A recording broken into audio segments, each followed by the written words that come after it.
Good morning. I'm Rev GraceLovejoy, and it's such a pleasure for me to be here and have an opportunity to speak to you, mainly because I hate trying to shut up.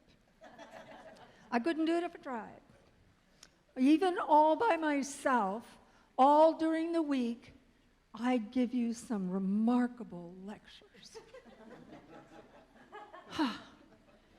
But today's topic is light through the shadows. And it brought up a whole bunch of things for me. First of all, I'm lying on a little hillock.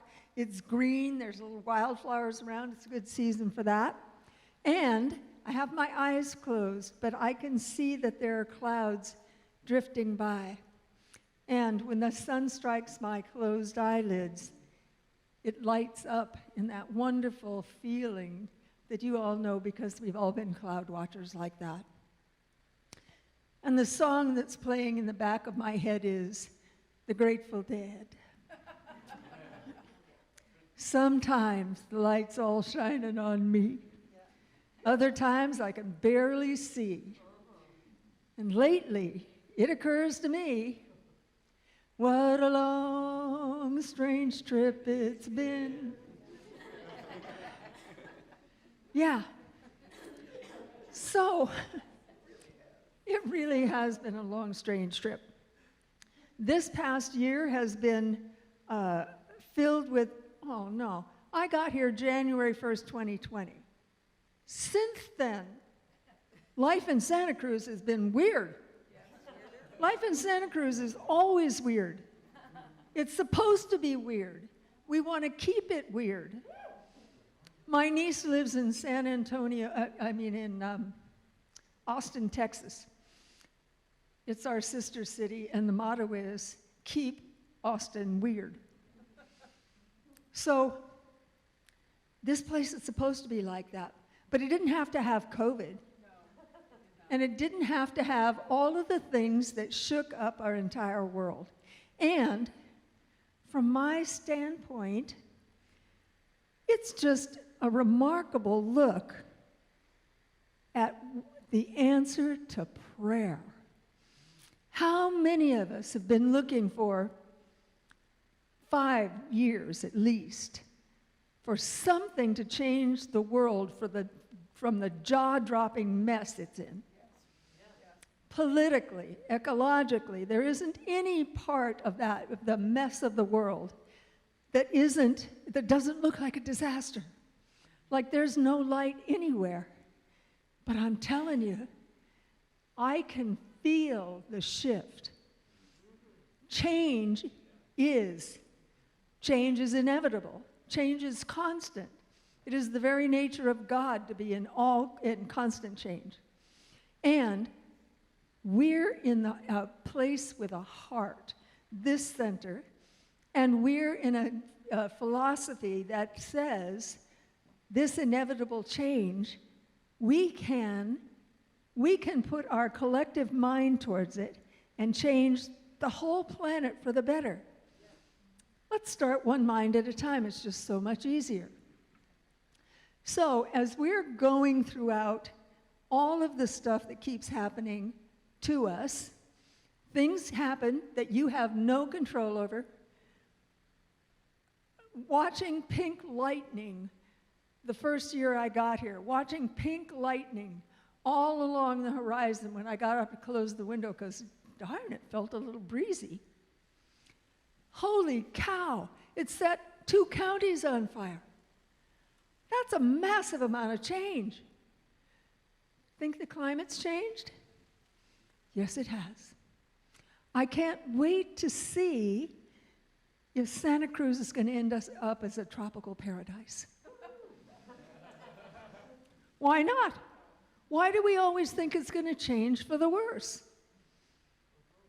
Because of the chaos that we have to go through for any kind of change.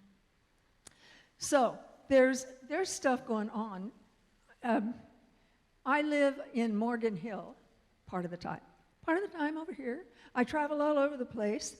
I bought a new car because this year's disaster was a flood. and my Mini Cooper drowned. She was so sad. Couldn't get into, it's electronic, the water was too high to open the door. She kept going, meep, meep, meep.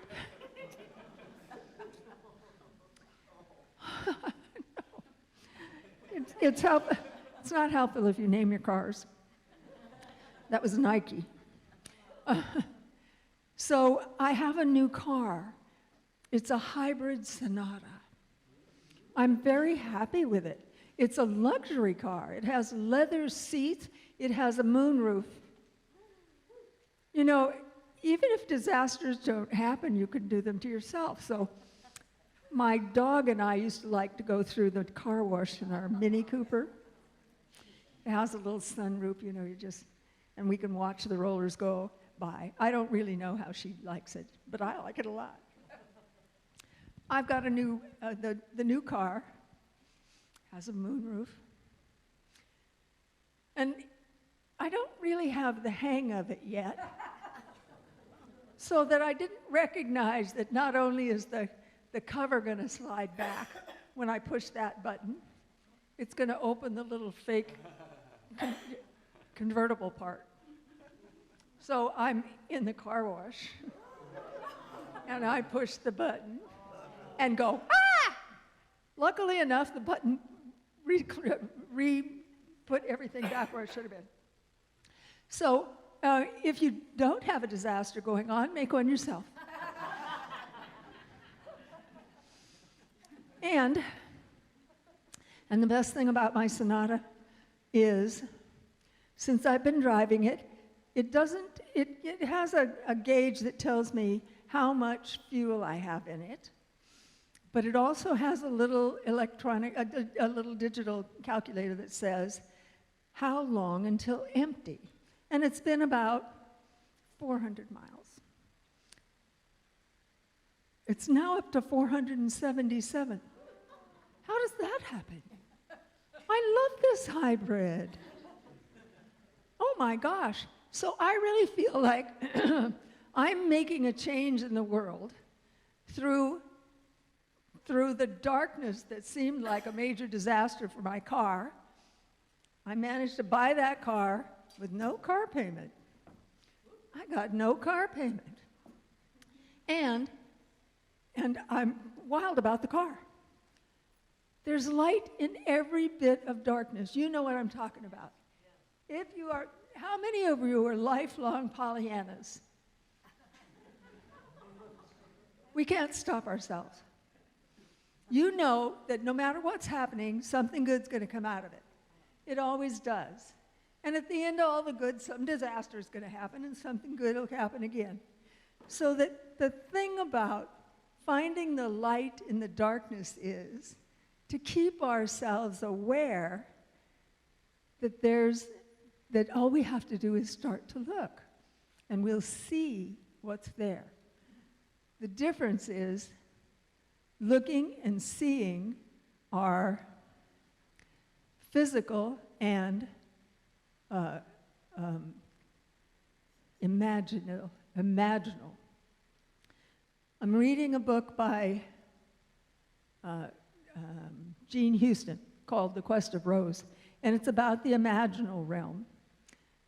Raise your hand if you have any clue what I'm talking about.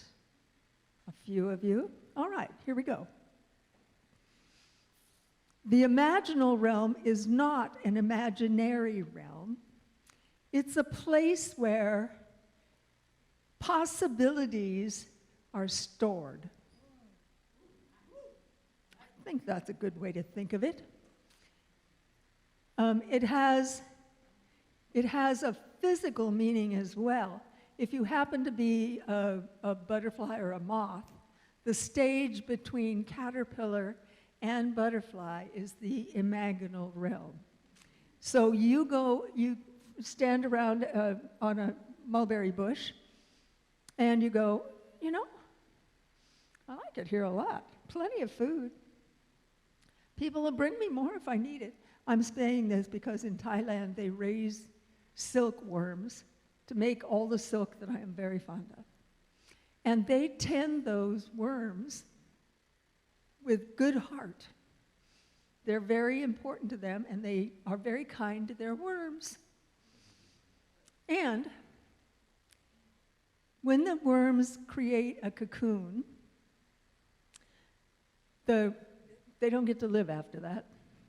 Oh, thanks so much for the cocoon. Bye.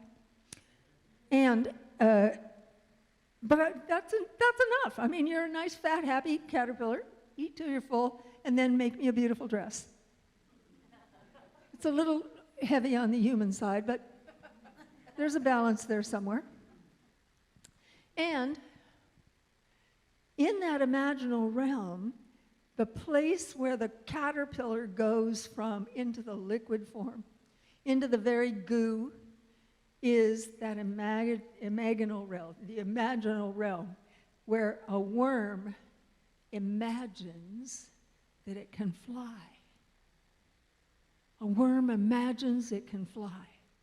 When it comes out of that cocoon, it can. So this is a sort of a cocooning era I think we're in. We have to get through this, and we think that we're really moving around in the real world, that there's something happened, and that we're actually sort of going, well, since that happened and I can't do that, then I'll do this instead.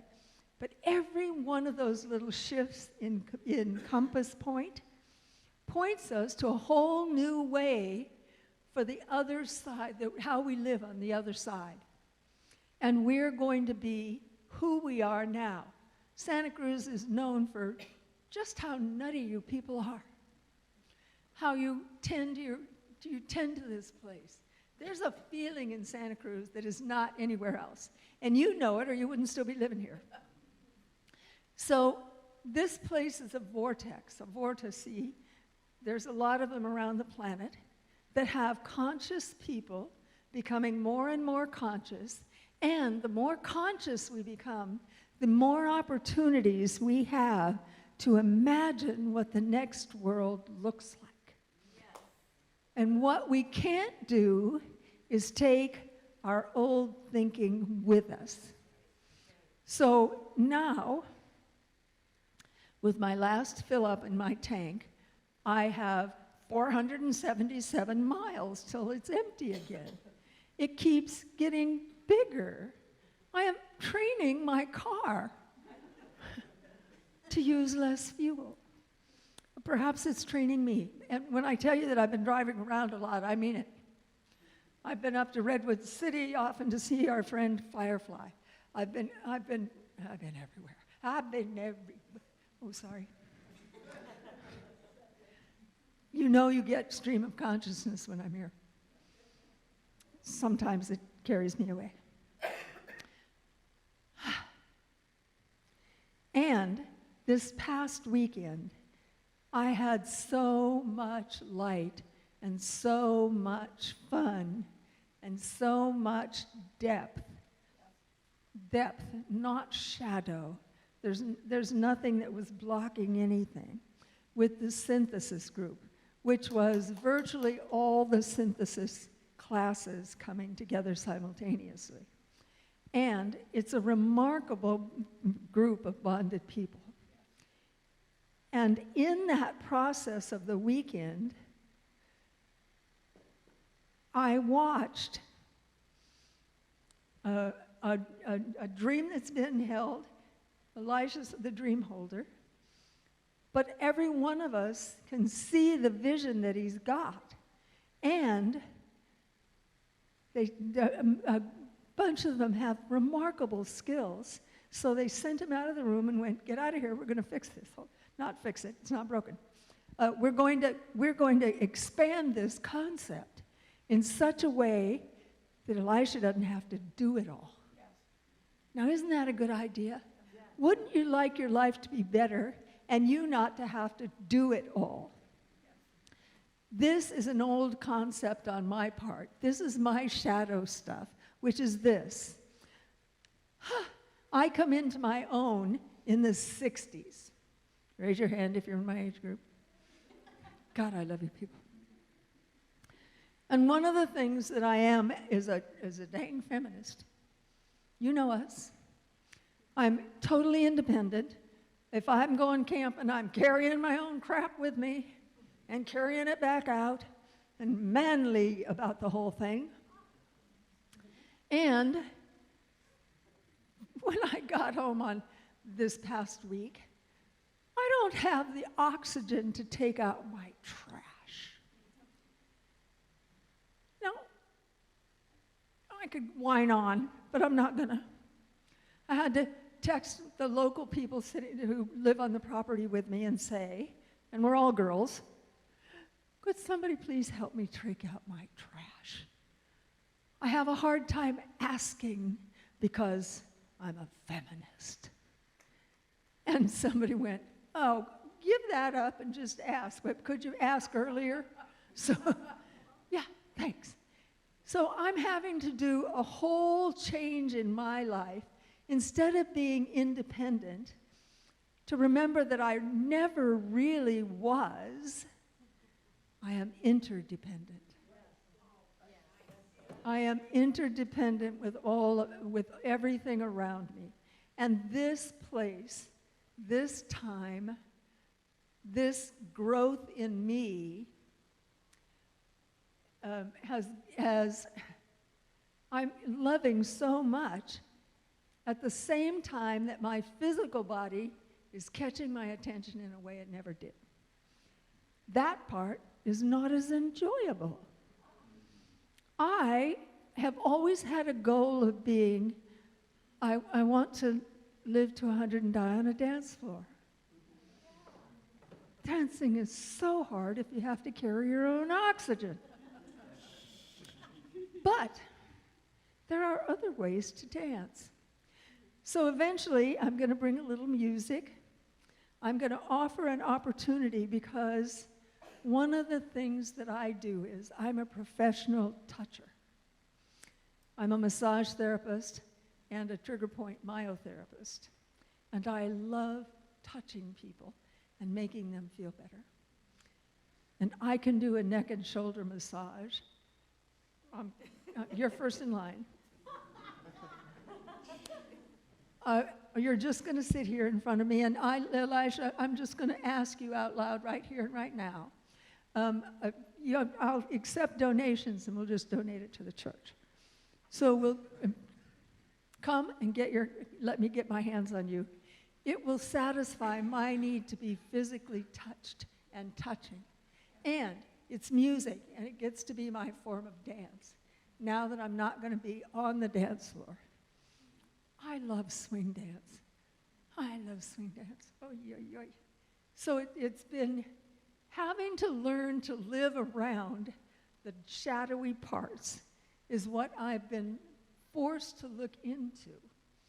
How do I still maintain my joyous enjoyment of being here? I'm not done. I still want to live to 100. I'd like to die on a dance floor. I think I could get you to help. So, in the process of all of that, I'm coming into a place of recognizing how to ask for help, how to ask for what I need, and expect my needs to be met, because that's what I'm taught in Science of Mind. All my needs are met. I can expect. And the Jesus teachings are very clear on that. Ask, and you shall receive. It doesn't say you might receive, you could receive, maybe you'll receive. It's not what it says. Ask, and you shall receive. So, I'm asking you to be part of the project that I have going for synthesis. And here's what my project is. My project is to rise in love with everyone. Everyone. There are politicians I'm having a hard time with. I'm working my way through it because you can't leave anybody out. If that's the project, you can't leave anybody out. And so in order to make sure that that happens, make sure that you don't think because I'm Reverend Grace Lovejoy, which was an educational opportunity, and God, I loved doing school. I love having my brain stimulated like that. It was great fun. But it also set a sort of barrier in front of me. And that barrier is not real. It's not real to me. I don't want it to be real to you. So, as we're learning to love each other, because I'm pretty sure it's mutual, if I fall in love with you, you're going to have a hard time not falling in love with me. Damn, I'm cute. And very funny. So, I'm inviting you to participate with me. If it seems like I'm standoffish, I'm not. Please, come introduce yourself. Let's be friends. We'll hang out. You know? Please excuse me. What time is it? 11:20. It's 11:20? Yes. That says it's 5 minutes to 11. And I kept saying, I have 20 more minutes with nothing more to say. So if you will, fall in love with me as best you can. Let's make sure if you're having a hard time, you come talk to me, because I can probably tickle your fancy in a way that will make you fall in love with me. And let's have some fun doing it. And if you will, put your feet on the floor and let me call in that which I am seeking, which is this. I recognize that there is only one thing always being everything. It is at the very center of everything in the universe. It is the universe. It is the magnificent it at the center. And from it, all things are created. There is nothing else to use. So that if you don't like what you have built up, knock it down and start again. It's the same old stuff. It's the universe at your fingertips, being well able to be maneuvered into what it is that is your heart's desire, wishes. And as long as we're at it, let's rise in love with each other, not fall like we're falling down, rising up in love in such a way that we leave no one out, that if we're going to heaven, we're taking everybody with us. Heaven is here, now, not then. It's here now. So from the center of that place, which is heavenly, which is this place, my life, right now, standing in the light and feeling the warmth and recognizing that the shadows are just the thing that gives us contrast between what we want and what we don't.